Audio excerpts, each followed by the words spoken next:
Life is suffering. Right. Indisputable. What do you do about that? You voluntarily accept it and then strive to overcome the suffering that's a consequence of that. And you do that for you, and you do that in a way that makes it better for other people. And then that works. And one question might be, well, how well does it work? And the answer is, the only way that you can find out is by trying it. That's it. That's the existential element of it. The proof is to be derived by the incarnation of the attitude in your own life. No one can tell you how it will work for you. It's the thing that your destiny is to discover that. You have to make the decisions to begin with. It's like, because you can't do this without commitment. You have to commit to it first. That's the act of faith that Kierkegaard was so insistent upon. You have to say, I'm going to act as if being is good. I'm going to act as if truth is the pathway to enlightenment. I'm going to act as if I should pursue the deepest meaning possible in my life.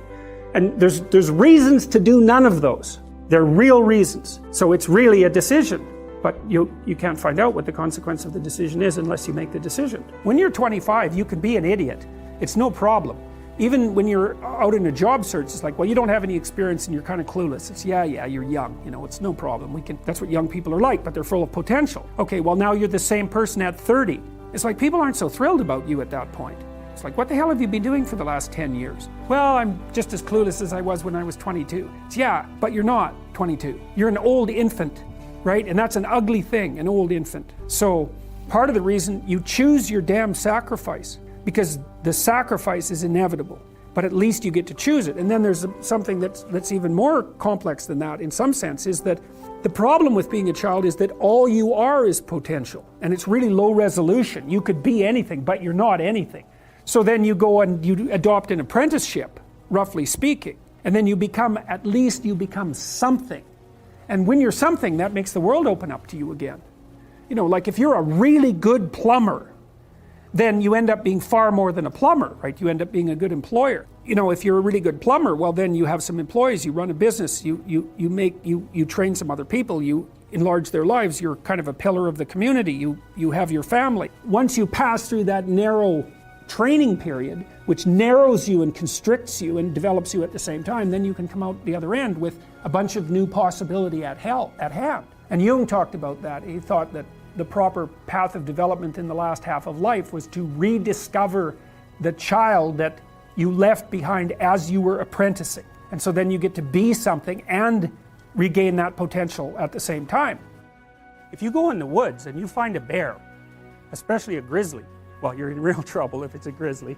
But if it's a black bear, generally speaking, if you stand your ground and make a hell of a lot of noise, that thing will leave you alone. But if you run, well, what's it supposed to think? It eats things that run from it. So that's exactly where that idea come from. You turn tail and run, and then the thing that you're afraid of is really a monster, and it's gonna get you and eat you. It's like, well, that's true psychologically as well. So I have a client, she's afraid of elevators. The elevator door opens, she goes, that's a tomb. And I thought, oh, wow, I thought it was an elevator. But for you, it's not a bloody elevator. It's death. And so that's what you're afraid of. It's worse than that. You're afraid of being trapped inside there in the dark, alone, not knowing if anyone is going to rescue you, stuck there with your damn imagination, freaking out. It's like, and if that's not, and then maybe you have a heart attack because you're so terrified and you die. So then you say, okay, well, you're afraid of the damn elevator, but it's not an elevator, it's a tomb. And the tomb is partly you and it's partly the elevator and partly your unconscious mind. And so, well, what can you handle? Can you go and look at an elevator from 10 feet away? It's like, yes. Okay. How about 9 feet away? Yes.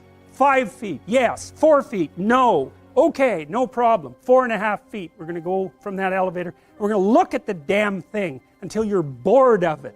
Because that's what we're trying to... You should be bored of the elevator, because then you're not afraid of it, obviously. It's like, it's an elevator. So, this week they're 4.5 feet from the elevator. Next week they're a foot from the elevator. And the week after that, the horrible gates of hell open and they look inside and they don't run. And so, hey, they're tougher than they thought they were. And that's what you're teaching them, actually. You're not teaching them that the world isn't dangerous. Because that's a stupid thing to teach someone. Bloody right, the world is dangerous. It's terrifying. And sometimes people they realize that, and the veil lifts, and they see horror everywhere. They see that, And then they think, well, I'm just a little rabbit. I'm over here in the corner. I can't move. I'm petrified. And then they can't move. They hide at home. They cower at home because everything has become a predatory domain. And so what you teach them is, you're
not as much of a rabbit as you think. So what you do first, if you're going to teach someone not to be afraid of a mouse, is teach them how not to be afraid. So you put them in a chair and you do a relaxation exercise with them, and then you show them a picture of a mouse, and you say, just breathe, calm down. And so they calm down, and then sooner or later they can look at the pictures of mice by themselves, and then maybe you could throw a stuffed mouse at them, and then maybe they could walk by a pet store and look at a mouse, and so on and so forth, until you get them holding rats. And so, that works. But it works even if you don't relax them. In fact, it works just as well. So the old behavioral idea that it was counter conditioning was wrong, just like the idea that the reason you were afraid of a rat was because of conditioning. It's like, of course you're afraid of a rat. It's a rat. It's just like you're afraid of snakes. To a lesser or greater degree. And people actually become more afraid of snakes as they get older, interestingly enough, which is not what you'd really expect, right? Unless it was a biological function. So anyways, all you have to do is show people the thing they're afraid of. What do they learn? They don't learn that the thing isn't frightening. They learn that they're tough. We're built...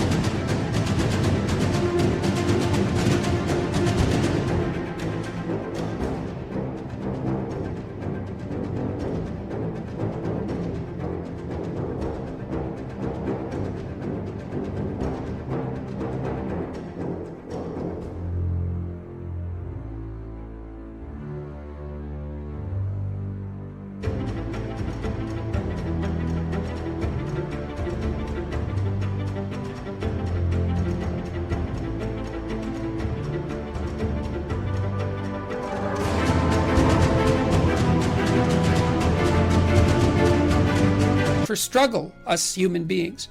You're not after the bubbles of bliss that Dostoevsky described in Notes from Underground. We're built to contend with the world. We're built to contend with reality. You want a challenge, and the best way that you can take on a challenge, because a challenge fortifies you. So you don't want to be secure, you want to be strong.